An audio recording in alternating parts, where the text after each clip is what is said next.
Hey everybody, David Alter here for Rink Toronto, presented by Bodog, Canada's home for casino games and sports odds where everyone goes to play. And tonight, the Toronto Maple Leafs get ready to take on the defending Stanley Cup champions at Ball Arena here in Denver. It is a 5 p.m. local start, so because of that, there is a lot of mystery, no proper morning skate for either of these teams. And the Toronto Maple Leafs, we don't know who their starting goaltender is going to be, but we do know that they are going to roll out with the same forwards and defense in that game that they had against the Arizona Coyotes. Sheldon Keefe kind of changing things up. It was kind of interesting. After the game, he was kind of saying that the team needed to clean things up at the following practice. Then we got to Denver University where the team practiced.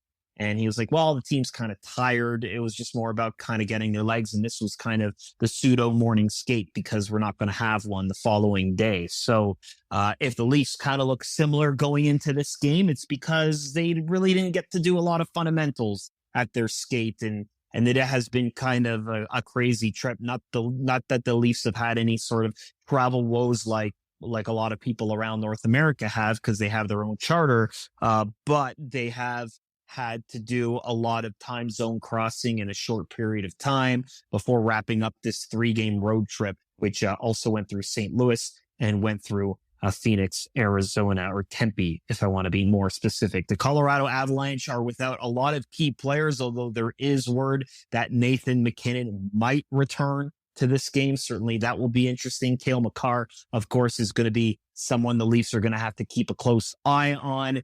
Kind of funny because Cale Makar and Adam Fox, they're kind of two defensemen that are kind of unlike anyone else in the NHL that have that offensive firepower that can kind of play the whole 200-foot game. If you put them as forwards and made them change their position permanently, that would be no problem.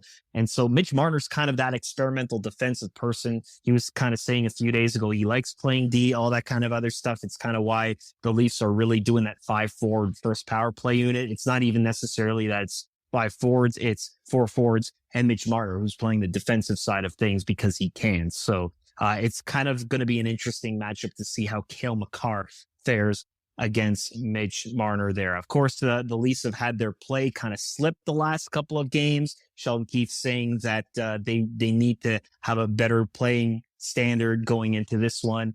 The goaltending is obviously going to be a focus. They haven't been particularly sharp after they've been pretty dominant in the early part of the season. Many would say unexpectedly dominant. So we'll see if either Ilya Samsonov or Matt Murray, whichever of the two, get the call, will actually have a bounce back game against the measuring stick that is the Colorado Avalanche. Myself and Paul Hendrick will have the New Year's Eve edition of the Rink-Wide Toronto post-game podcast. Make sure you rate and subscribe on all your favorite podcast platforms to Rink-Wide Toronto, presented by Bodog. From sports odds to free casino games, make a play at bodog.net. Rink-Wide Toronto, pre-game, post-game, every game.